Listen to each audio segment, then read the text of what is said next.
June 5, 2025, peoples of Africa, receive our greetings. Yesterday, we announced that fighting was taking place in Tessit. Tessit is in the Gao region.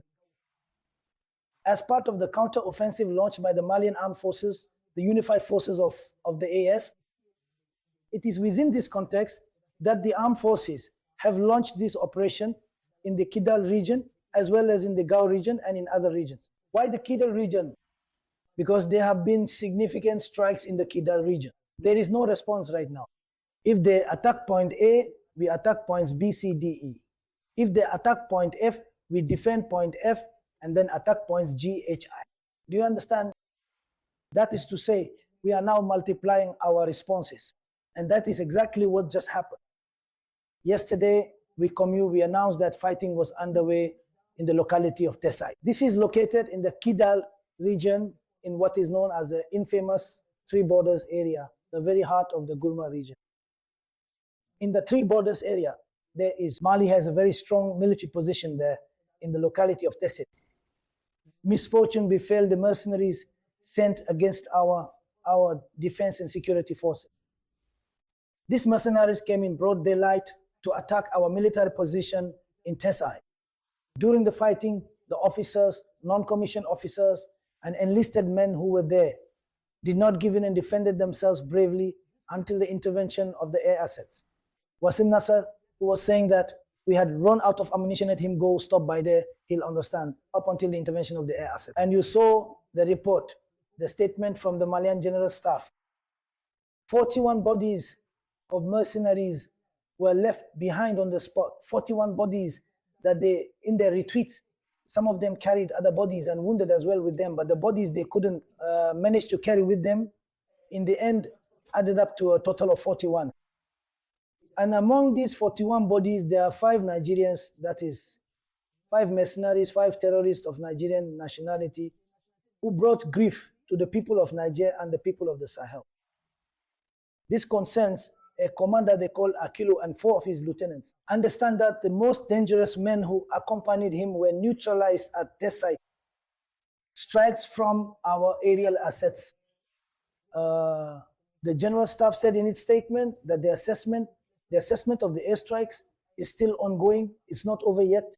You know that when the plane strikes here, it's not going to hit them 5 kilometers away. It's not going to hit them 15, 20, 30 kilometers away.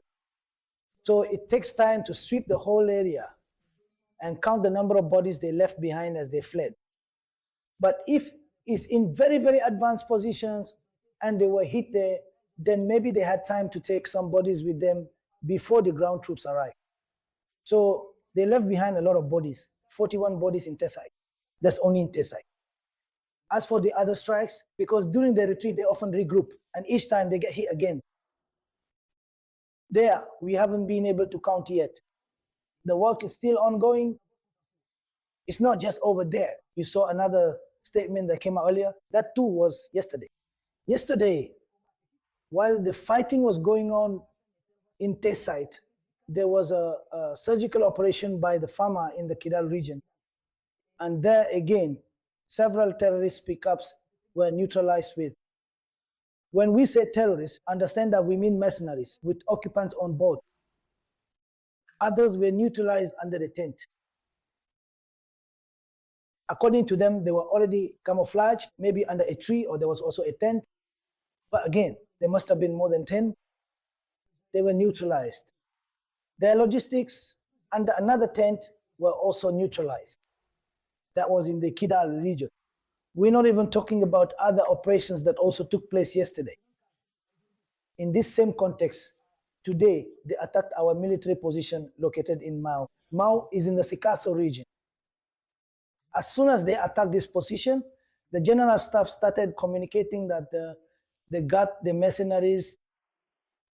Which mercenary? Who does he work for? That you already know. We've talked about it several times. They are attacked at this position. It's not far from Mr. Alassane Dramane Ouattara's place, not far from the Ivorian border. Sikasso is not far from the Ivorian border, and Burkina is on the other side. And once again, they bit the dust.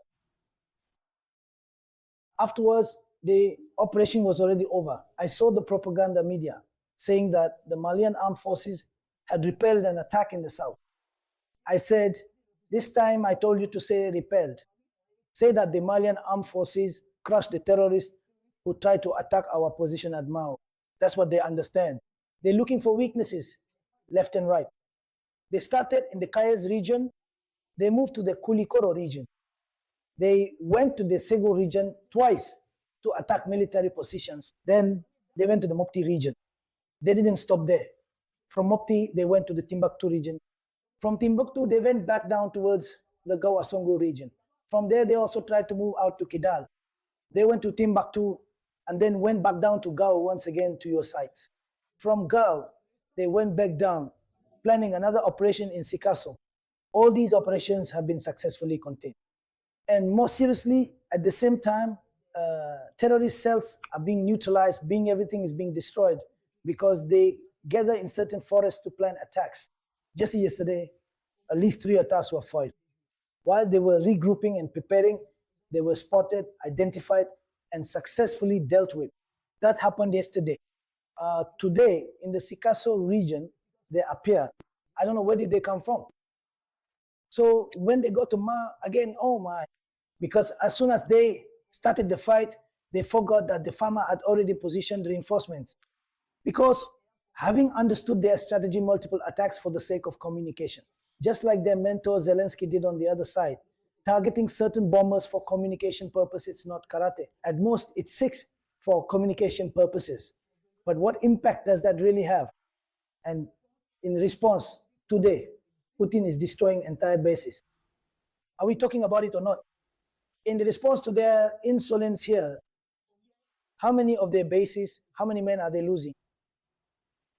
How many men have they lost? Yesterday in TC, 41 bodies alone. And today in Mao, how many men have they lost? Haven't you seen the pictures, the videos? Oh my, tell them. Tell Wasim Nasri, tell France 24 to show the images. The images are unbearable. That's in Mao, not far from the Ivorian border. The Fama, the rising power of the Malian Armed Forces is truly a reality. Bravo, bravo. And here, there are patrols everywhere right now. We are on maximum alert. Why are we on maximum alert? Because we understand the stakes, the coalition that is behind them. They think that with these operations, they can incite the population to rise up against the leaders. They underestimate the resilience of our people.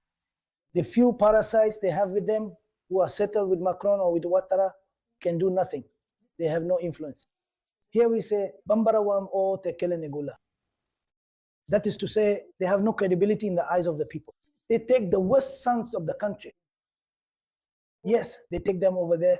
Now, communicate against your country. But as for them, their communication only strengthens our authorities. Their communication, because here they have no credibility. These are people who have been rejected by the population. We know them. Here we call them the Korokiso. That means lackeys. Lackeys. Bootlickers, you understand what that means. Lackeys who used to run after political mercenaries. People who have no profession, no trade.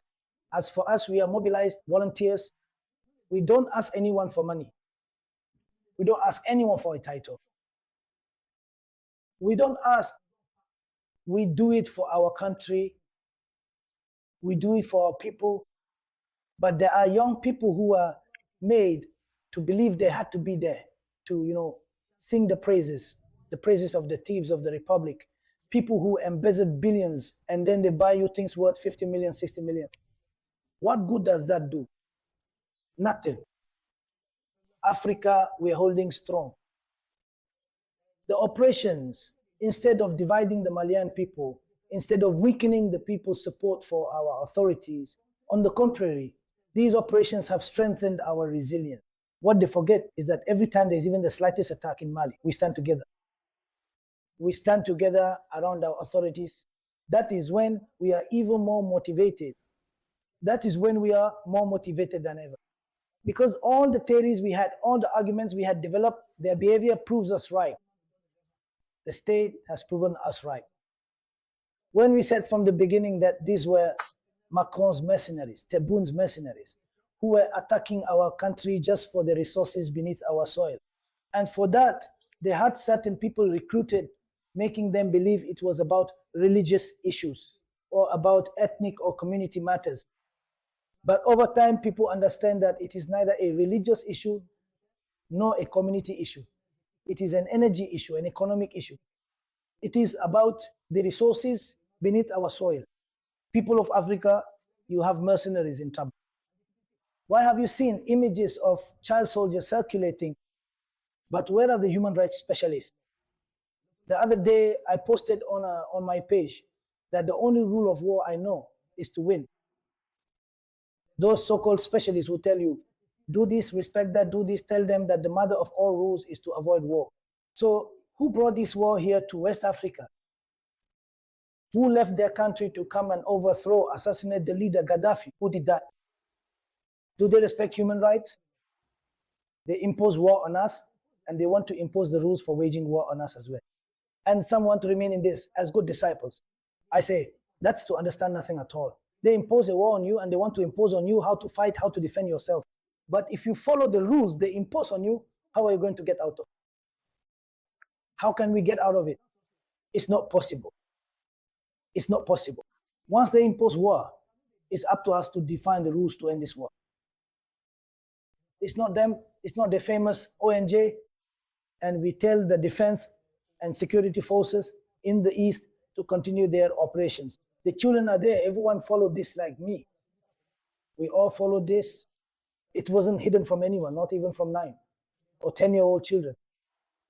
Because what is the problem? If our soldiers eliminate someone because any civilian who carries a weapon, who points a weapon at the soldiers, according to the law, the war is no longer considered civil, they become enemies. If you eliminate people like that, they say, you see, we told you they massacre civilians, here are children they've killed. But that's not true. These are children they've armed. And these armed children, they're not, they often give them drugs, illegal and dangerous substances. And as soon as they give them that, I assure you, even if they run into their own parents, they'll finish them off too. Ask those who experienced a bit of the civil war in Sierra Leone. The children were there.